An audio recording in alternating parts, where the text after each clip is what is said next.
Hello, everyone. This is episode 2 of the CLG Faithful podcast. I'm your host, Nefaris, and I'm here to help you give a rundown of all things CLG this week. Joining me are my co-hosts, Siglo Arton, Hey guys. KFJ, what's up? Howdy. And Azure Catalyst, what's going on? I hate this game. We know you do. All right, so first things off, we're going to give a little shout out to the guy who actually created the background that we're using today. Name is Samuel Reese, so thanks very much. You can find him on his DeviantArt gallery that we'll link in the show notes. So starting things off, we're going to talk about League of Legends, and if we want to have an intervention, now might be the time. We're going to talk about the Echo Fox game first. Let's hear your thoughts. Alrighty, so the Echo Fox series was a pretty commanding 2-0 for Echo Fox, unfortunately. Game one was a roller coaster of a game. It was really, what it really came down to was the matchup between LeBlanc and Rengar, the two power picks that both CLG and Echo Fox left up on the board. Initially, CLG did get a bit of a lead and started building some strength, but after securing a second dragon, they threw their lead away in a mid lane team fight, and it kind of led to the whole downfall of the game. They did keep it together and stuck it out to an end game, but in the end, it fell apart, and there was a whole shit show of tower racing and eventually getting picked off by LeBlanc and Kha'Zix winning the game. Game two, on the other hand, was just a straight routing by Echo Fox, crushing CLG through and through. It was really a clinical show of how to run a pick comp in this current meta. Strong Kha'Zix play out of Acadian, and not much else you can say about that one.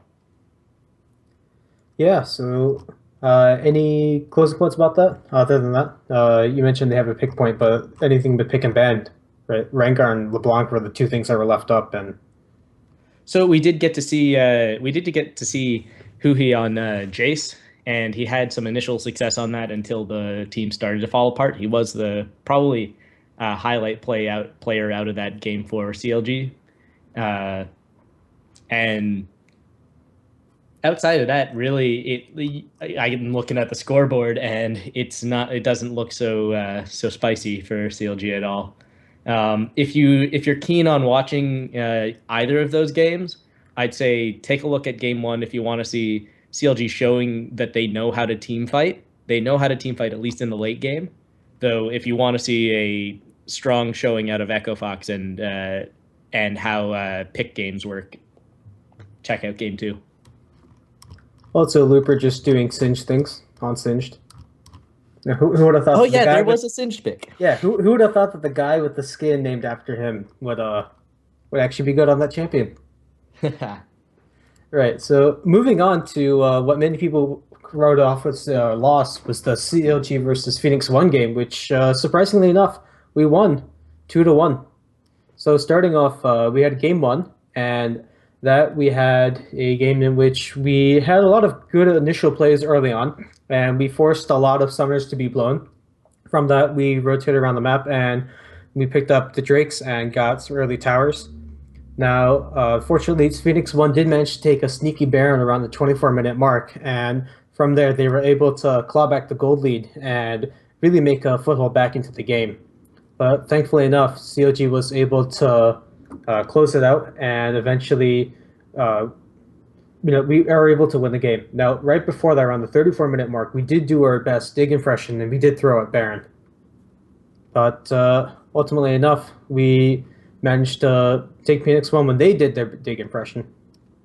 So moving on then to game two. This is the game which there's a little bit of a twist turned into the pick and ban. So Huhi did play Echo in the first game, and that was one of the things they banned. Aframu also played Thresh in the first game, and that was fantastic to see because it was the classic Aframu that we're known and used to seeing, the one that is on the playmaker and is really able to influence the game. And unfortunately enough, in the second game, Aframu did give up early first blood and continued to make mistakes. Now, the story of this game was really just Jace is going to poke everyone down, the curtain call is going to slow everyone, and Kha'Zix is going to jump in, pick up the resets, and just massacre everyone. And ultimately, that's just what happened. COG did their best, but they did lose in the end. And onwards to game three.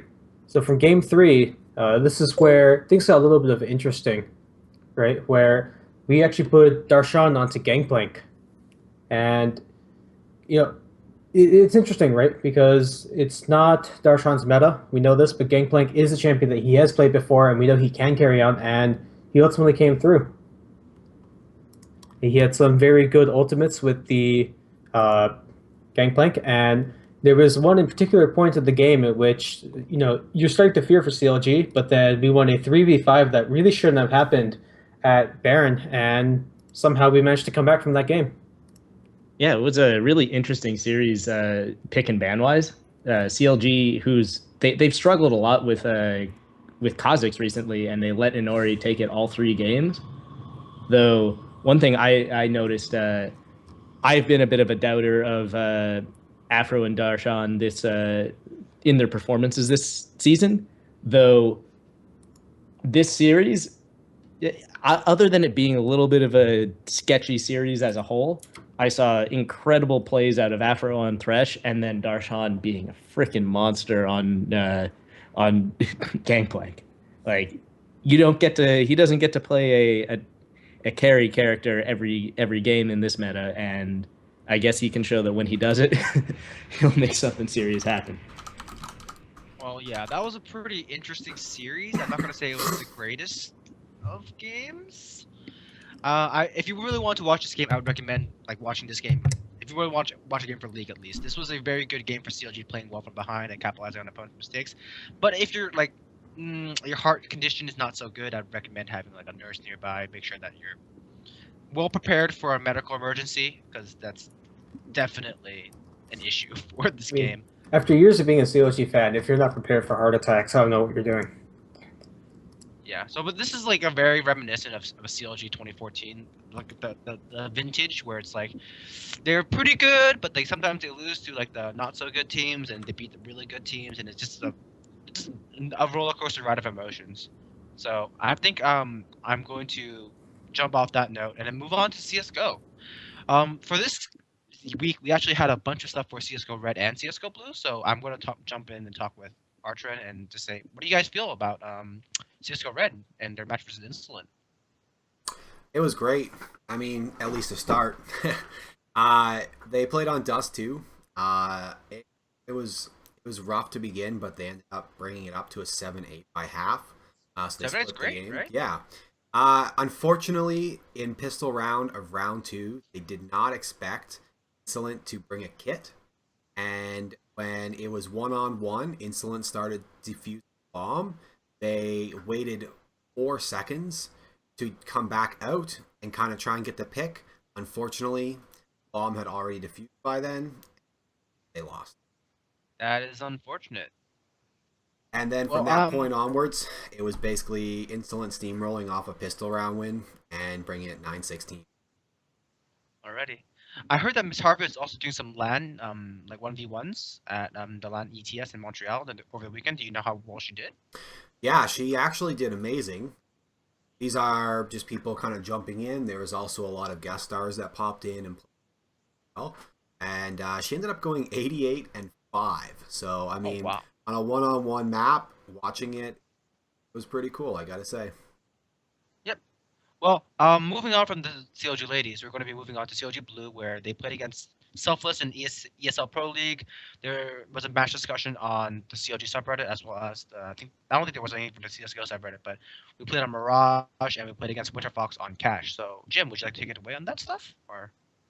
Sure.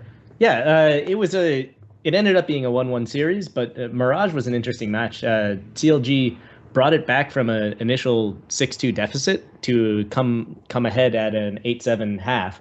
They won a pistol round this is in the Mirage map, and were able to just really bring ahead the game and not take too many round losses, taking 16-11 for the first map.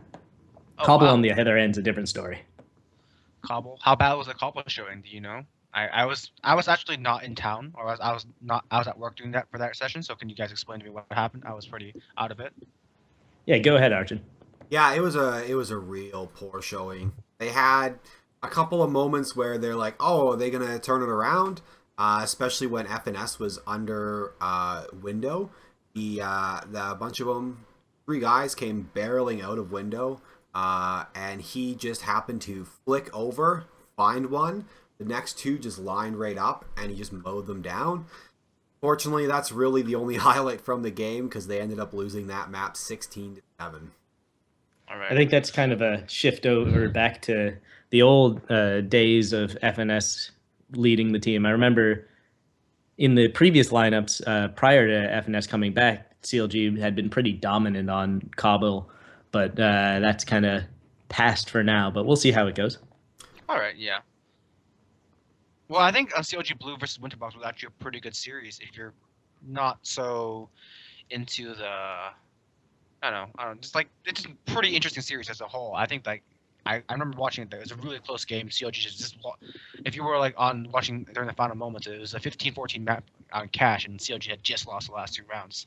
The final round has started. It was a 3v4. Kusta has it up. He's headed towards heaven, and it's a disgusting, it's a super hard retake. Kusta does a wall bang, kills somebody 3v3, and then the retake's on. It's just a crazy game, just like from start to finish. I think. Yeah, Guys. Ethan got a saving kill on Unfolk to keep Kusta alive, and then Kusta flicks over, bang, he takes 1 out. It's a 3v1. Raz comes from around the corner where Kusta had just come out, killing Ethan, but then Kusta flicks again, gets his 3k, walks over, defuses the bomb. That's map win. Oh wow, that was I remember watching that, and it was just really like it was a lot of like a series of really good plays, and it really shows the promise of the new squad.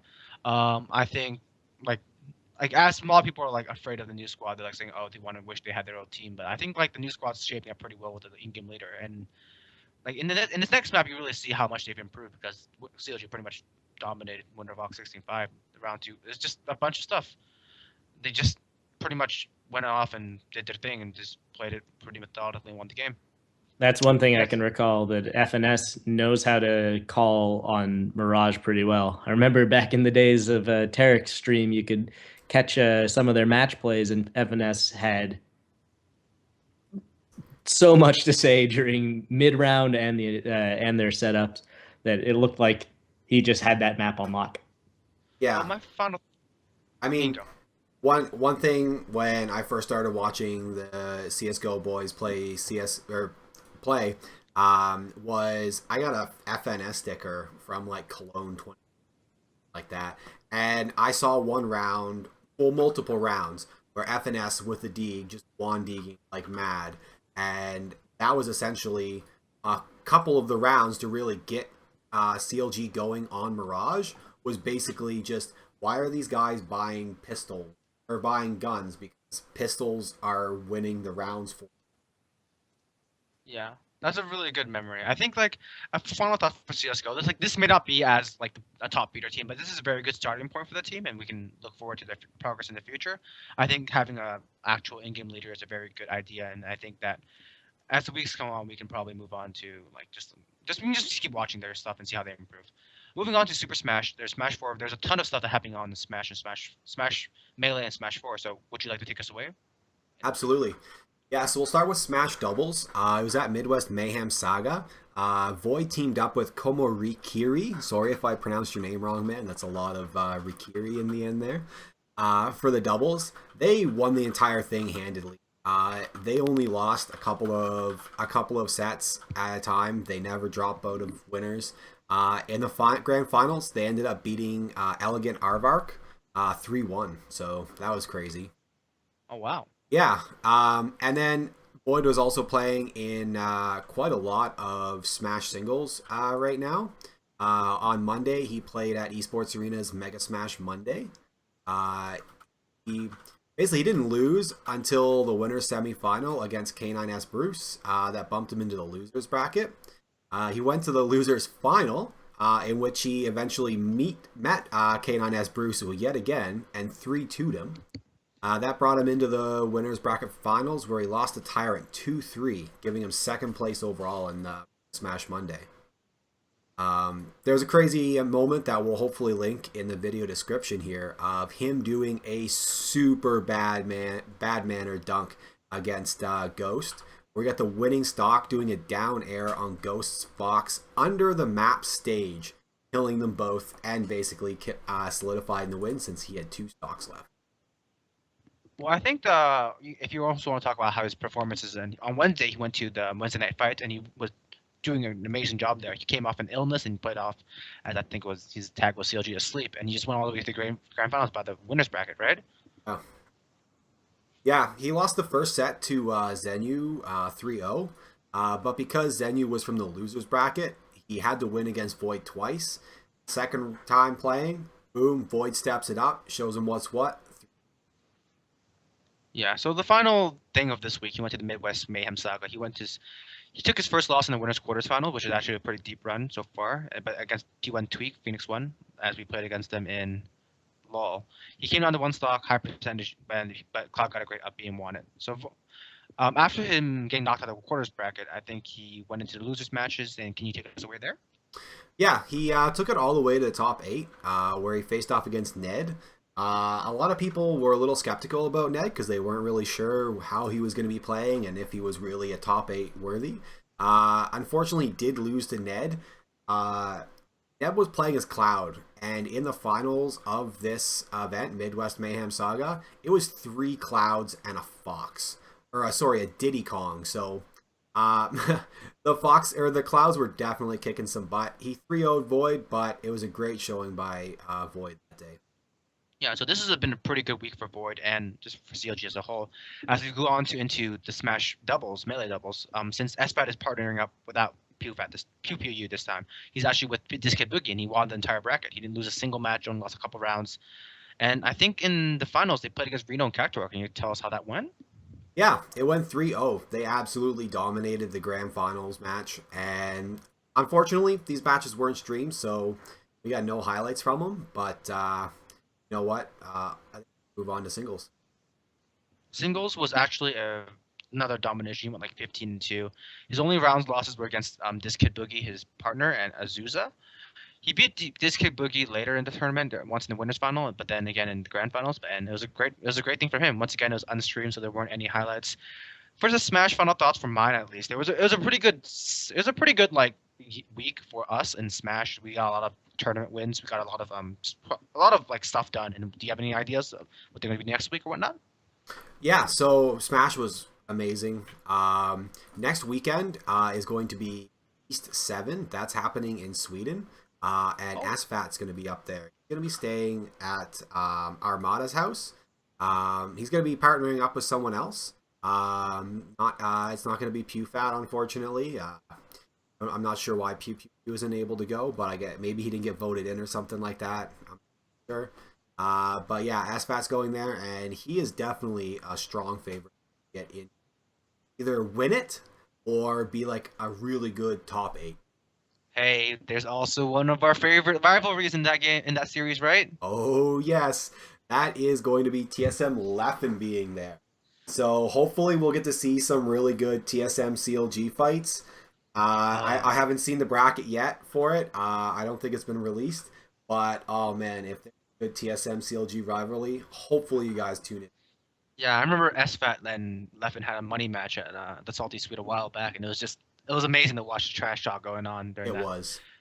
Yeah, so moving on to Overwatch, there's actually quite a bit. So I think that Jim and I were watching we didn't watch it, but we researched some of the stuff. CLG's Overwatch team was in the Haste series as well as the GG Overwatch series. CLG actually managed to win most of their matches, I think all their matches in the Haste series. I mean the GG Overwatch series, and they managed to get into the finals and qualify for the next thing. But I think their main issue so far was in the Gosu Gamer, the Haste series against Temple Storm, and Jim could probably give us a little bit of a heads up on that. Yeah, CLG lost to Tempo Storm 0-2 in the Haste series. It was basically, pardon me? It was pretty one-sided, I think, because they were oh yeah, Hollywood. It was like from what I understand, like full hold on Hollywood isn't like the most common thing, and it doesn't seem. Hollywood has a lot of angles that you can play to get that first cap and start rolling. It's one of the hybrid maps where you capture point first and then push a cart, and CLG could not break that first capture point. It was oddly surprising, though. From from watching competitive play a decent amount, you can tell that if a team starts to get a hold and builds their ultimates, you can chain that into further ults and further ults. And from a defensive point, there is only like a real single tight corridor to get through on Hollywood. So I'm not entirely surprised, but I'm surprised that CLG didn't really get any real chances to move past that first point. Yeah. So aside from the Hollywood loss, they had actually got an overtime loss against Temple Storm as well on Route 66. It was 3-3. It was a 3-3. They both got 3 points. I think they just narrowly lost on overtime. So aside from Overwatch, I think CLG in Overwatch isn't doing so hot. They're beating some of the lower tier teams, but once they get to like the names that we recognize like Temple Storm, Complexity, and like just stuff like that, we're not really getting as many results. Hopefully they can improve and maybe they can learn from their mistakes and come back stronger next week. Right? I wouldn't be surprised if they picked it up over time. Overwatch is a really team cohesiveness focused game, and the team hasn't been a unit for very long at this point. All right. So moving on to Hearthstone, I think CLG Hawaii, I can't pronounce his name, won the Gamers Origin Challenge, and I think there was also a lot of stuff going on in the European Winter Cup, which I'm going to throw it over to Jim with. Yeah, so the HCT Winter Championships coming up, and Hawaii was making a play to get into the championship. Unfortunately, he went 0-2 and out, and outside of that, there was a little bit of spiciness in the news there, where Zixo, getting the dyslexia there, where Zixo attempted to throw some blame on another player who may have been involved in a 2014 potential cheating scandal. This was published yesterday, and the results, we haven't really seen what's come out of it other than some social media banter back and forth. But outside of that, CLG, there hasn't been much Hearthstone news. We're not seeing any of our players make it to the championship. And so yeah, I guess we can move on to games of the week. Personally, I'm one for game 1 of the P1 series. It may not have been the cleanest of victories, but I mean, I can't say that any of them were very clean. Game 1, we got to see the highlight of Thresh, just Aframu and his Thresh going off, and there's way too many highlight reel plays there. We saw Baron steal. We saw. I still think my highlight play of the week is 29 minutes of that game. If you get a chance to check it out, just listen to casters talking down on Stixxay being screwed, and then he shuts them the hell up. Yeah, I think that for the Smash, we actually had a pretty good game that Archon recommended to me. Can you give me a heads up on which one that was and where I could find it? Yeah, that was the Smash doubles with Void and Komorikiri. It was their game against Slayer Z, and I forget the guy's name. Sorry, bud. But it was just a great game. They were playing double Peach, and Void was on his trademark Sheik. Komorikiri was on his trademark Cloud, and they just bounced those Peaches back and forth, back and forth. There was a great clip where they bounced one and comboed it. Like, it went from Void to Komorikiri to Void back to Komorikiri, who gets the final like limit break smash on that and just knocks him out. Put the link in the video description. Yeah, we'll have that in the description. I think Nefarious also had some highlights from the game 3 and the game 1 of Phoenix 1, so we're going to leave it up to him to wrap it up. Yeah, so, excuse me. So in game 1, one thing I did particularly enjoy is how earlier in the game, Xmithy went into the Drake pit against Elder Dragon and tried to do a smite fight and ultimately lost that. Now, later on in the game, Xmithy manages to redeem himself and he managed to steal the Baron.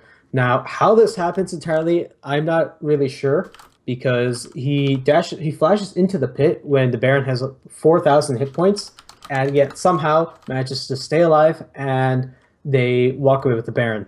Now, you can argue that Phoenix 1 screwed up there, but at the end of the day, the results are what matters, and CLG won that game. And then on game 3, I think the highlight of that for me was the Baron fight again. Yet this time, this was a 5v3 in which Stixay, Darshan, and I forget the last member. I know who he was dead, Ephraim was dead, so I want to say it was Smithy. Yeah, just those three were left alive against the Baron fight, and somehow they managed to walk away and they kill Phoenix 1. And from there, we turned around the game. All right. Thanks for watching us. So thanks for listening, and hopefully you guys will continue supporting CLG along with side with us. So, CLG fighting. So, guys. Later, everyone. Later.